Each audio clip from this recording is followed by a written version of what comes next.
Welcome, everyone, and thank you for standing by. At this time, I would like to inform all participants that your lines will be in a listen-only mode until the question-and-answer session of today's conference call. If you would like to ask a question at that time, please press *1 on your touch-tone phones. Please remember to unmute your phone and record your name clearly when prompted so we know who to introduce for the question. Today's conference is being recorded. If you have any objections, you may disconnect at this time. I will now like to turn the meeting over to Mr. Joshua Stark. Thank you, sir. You may begin. Good afternoon, everyone. Welcome to this afternoon's informational webinar on New England Trade Adjustment Assistance Center. I'm Josh Stark with the U.S. Commercial Service in Connecticut. The U.S. Commercial Service is the export assistance arm of the International Trade Administration. We have offices in every state and over 70 offices and embassies and consulates abroad. Before I introduce our speaker for today, I want to cover a few housekeeping items. Some of the participants are able to change the slides, so I ask that you refrain from changing the slides on your computer because it will affect the other participants. For the format of this webinar, it will be approximately a 20-minute presentation by our speaker, followed by a Q&A session.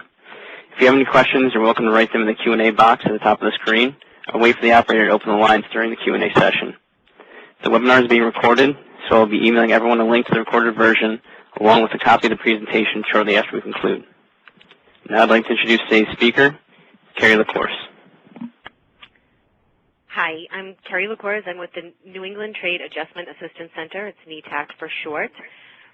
We have been around for a little over 25 years. I want to say about 30 years, helping manufacturers to grow and expand their businesses through grant help, and we are funded by the Department of Commerce and administered by EDA.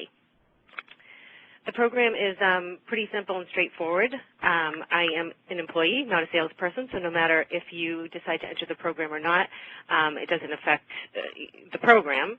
Basically, we were going to look at your industry and if it's affected by import trade.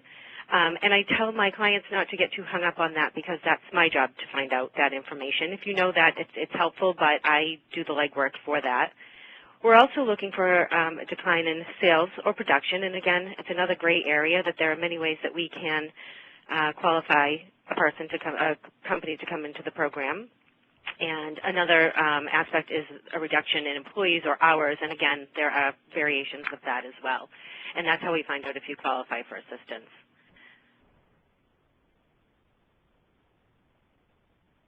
There's a timeline. This program is not quick.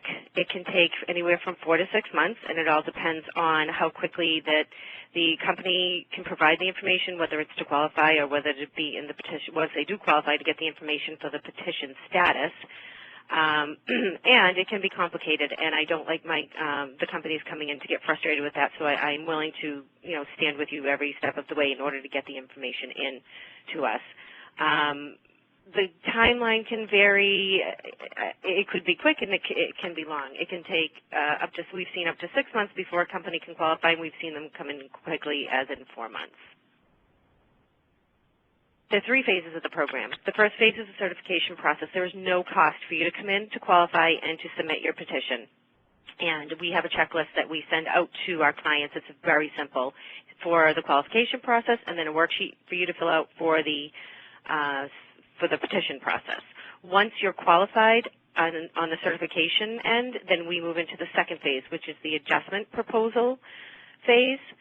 With that, your adjustment proposal, there is a minimal cost, and depends on which plan you would qualify for. We have 2 plans. We have a $30,000 of assistance and under. We cost share that program 75%, and you're putting in 25%. Essentially, we're putting in $22,500, and you're putting in $7,000. We are a cost-share grant program. The second plan is up to $150,000 of assistance, and that is cost-shared 50-50. Once we determine which program you're eligible for, we'll come in and do what's called an adjustment proposal, and I'll explain that a little later in the presentation. Once your adjustment proposal is approved through Washington, then you're in the implementation stage, and at that point you're able to start using the money for the various projects that you can do. So during phase 1, certification and approval, we first have to qualify your company and see how you qualify and if you qualify for the program. And then, again, like I said, we'll send out a worksheet. We'll ask for financial information. It is kept completely confidential within our office, and then it is sent to EDA in Washington for approval. And again, the time period. It could take 4 to 6 weeks. It could take 2 months for that approval, depending on the caseload and the staffing in EDA. Phase 2 is, again, the adjustment proposal. Once we get your approval for your petition, we will call you, and we like to schedule an AP visit with you within 2 weeks of acceptance. Sometimes it doesn't work that way. I have a client right now that's still waiting to schedule theirs because they have things going on in their own manufacturing plant. We will send you a scope of work. It'll outline what we will discuss during, in the adjustment plan, what things you need to know. You don't need much preparation during that period. Our business recovery specialist, Joe Thomas, will come in, and he will do an analysis of everything going on, from your management to projects that you'd like to do.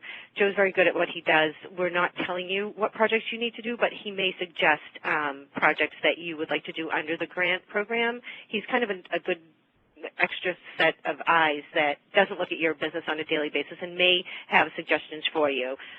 We are in no way trying to run your business or tell you how to run your business, but we will make suggestions for you. And that usually, EDA approval was at 2 weeks. It's a little bit longer right now for the adjustment proposal. Then once we get into implementation, there's a variety of projects you could do with the assistance. The things we cannot cover are capital equipment. We cannot cover day-to-day expenses, payroll expenses, office expenses, and we cannot cover postage and that type of thing. Some of the projects we can do are ISO certification, website development, graphic design for brochures. There's a list of some of our typical projects on the website, which I'll be showing in a later slide. During that process, what will happen is you'll send us a proposal from the consultant that you're using to do the work. We'll prepare a contract with that consultant, and the work can begin. You'll determine the cost or how the payment plan will go between yourself and the consultant. Basically what will happen is, you'll say, well, we'll pay you $100 a week, and, if their payment plan is, $200 a week I want to get.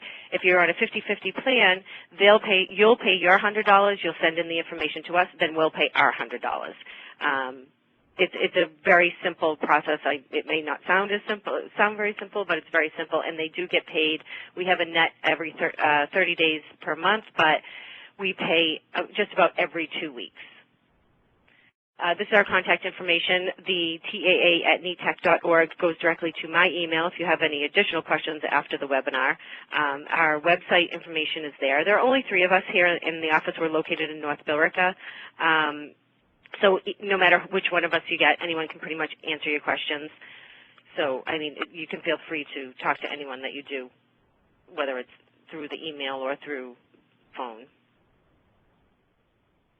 And then the last page is just how the phases work, how the certification, how it works and goes into the phase 2 for the adjustment plan and then into implementation.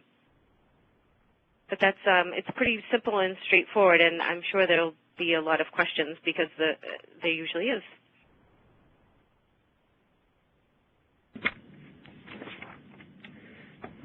Bridget, can you open the lines for questions?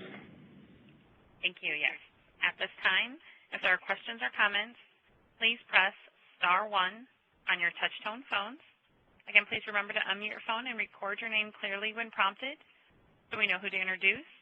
If you do need to withdraw your question, you may press *2 on your touch-tone phone. And once again, it is *1 on your touch-tone phones if there are questions or comments. We'll wait 1 moment for any responses. Thank you.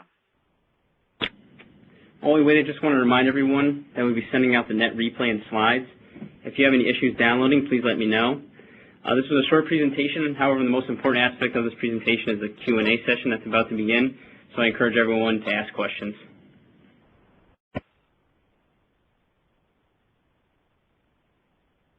I'm showing no questions. Once again, at this time, if you do have questions or comments, please press *1 on your touch-tone phones. Again, that will be *1 on your touch-tone phones if you'd like to ask a question from the phone lines. Carrie, this is Josh. I actually had a question. What are the majority of the projects that you work on? The majority are sales and marketing, consulting projects, whether it's building websites or, branding. We do a lot with branding. Yeah, they're kind of all over the place. We do a lot of ISO recertification. We've done even trainings. One of my clients actually did a ESL class for some of their employees because there was a language barrier, so they did, English as a second language program for them. So there's a variety of programs that people, or projects that people can do under this assistance. Bridget, are there any other questions? We just got one in queue. One moment while I get their name.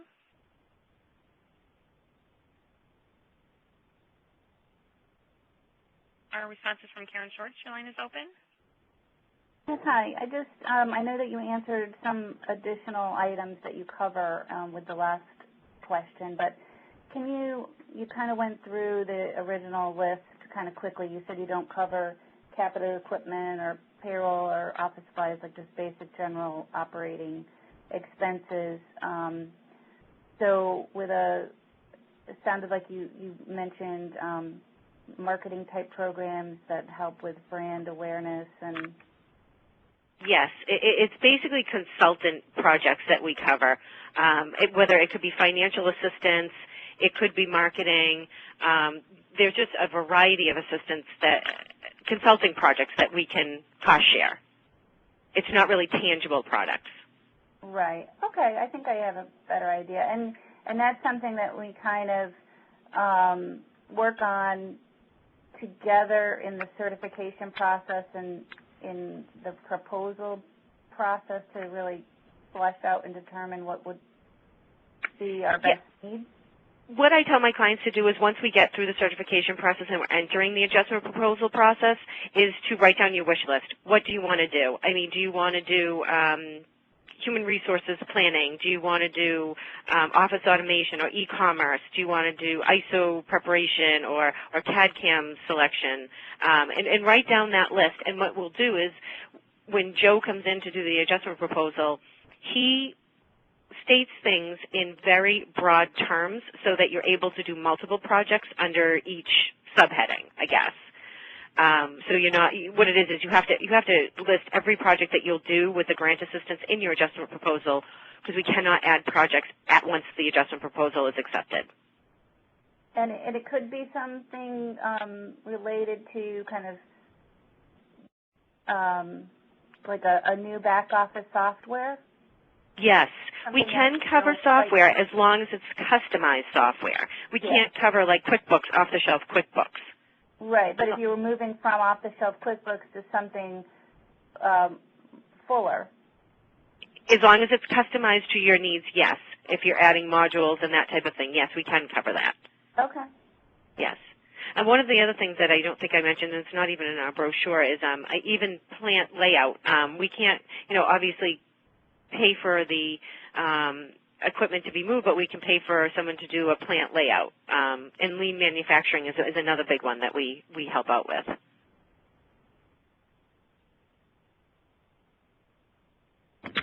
Sure, we had one other question. Are funds always available, or are there limited windows when applications are considered?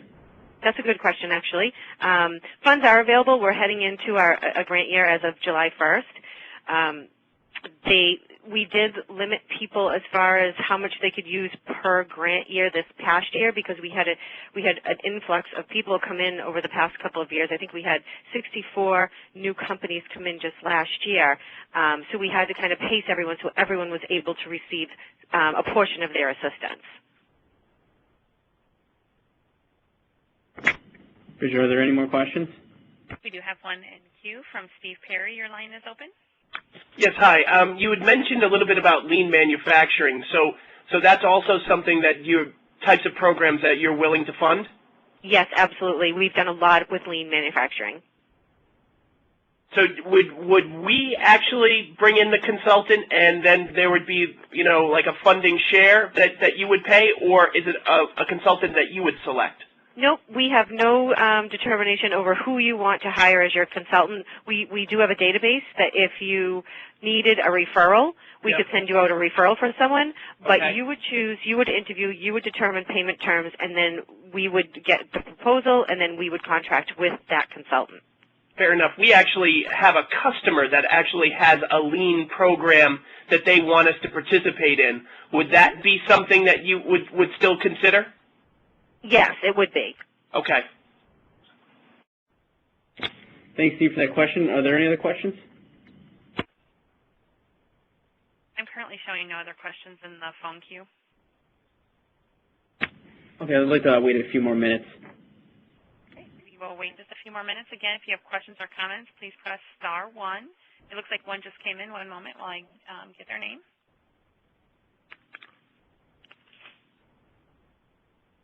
All right, we have a response from Paul Hutchins. Your line is open. I have a question about the certification phase. Sure. Can you be a little more specific, maybe give a few more details on what you look at for qualification? For qualification, we actually have a checklist. I'm actually going to pull it up now just so I can give you specific information that we send out to clients. I usually do it by email, but it is basically what we're initially asking for is we need a list of monthly sales. We usually ask for 27 months of sales. And then we'll ask for copies of your quarterly employment forms per state. And I first look at your sales and employment. We're looking for head counts initially. I'm not looking at dollar amounts.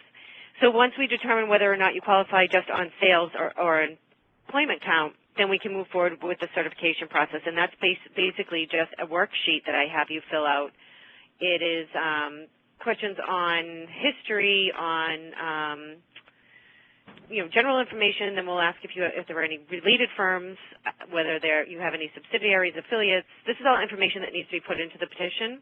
We'll ask for a history, what markets you serve, how many facilities you have, where are they located, any significant management changes in the past 5 years, import information if you know it. A lot of people don't know that. Description of the goods and services that you sell. That's pretty much. We ask for financials, and we do ask for customer information. And some of my clients get really nervous about that. We're not calling up to tell them that you're looking for assistance because your business is failing. We're calling them for verification that they are buying an import rather than your product. And believe me, 9 out of 10 times I do get that information. It is a quick 1-minute phone call or a quick email with 4 questions on there to ask them, different questions. And a lot of people don't want to answer, and that's fine. And some of my clients get, really nervous. Unfortunately, it is a part of the petition process, and without that information, I cannot submit the petition. Thank you very much for that question. Are there any other questions? I'm showing no others in the phone queue. I will give it another minute.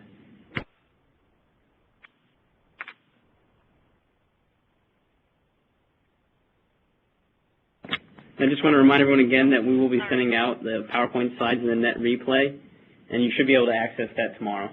And we did have one more just come into queue. One moment.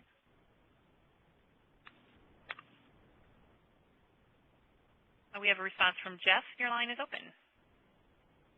Well, I think you just answered it. I came in 6 minutes late and missed the first 6 or 7 slides, and I was wondering if you could show them again. But if you're sending them, that will be fine. Okay. Did you have any questions about the initial part of the program, or did you kind of get? Oh, I missed it because I had problems getting the web browser up, so I missed the first 6 slides. All right, Jeff, if you have any questions, you can feel free to call me, too, afterwards. Okay.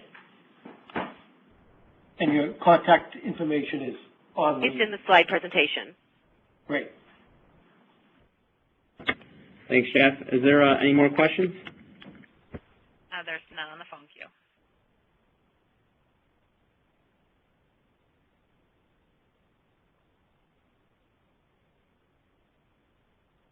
I will give another 30 seconds.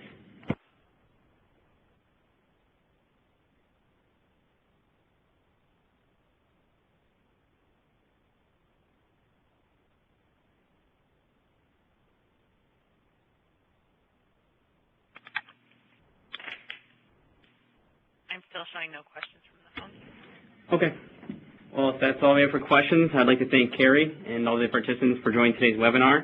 Please forward any questions you have about U.S. Commercial Services to myself, any questions about NETAAC to Carrie. And that concludes today's webinar. Thank you very much. We thank you all for your participation in today's conference. That will conclude the call. You may now disconnect. Thank you.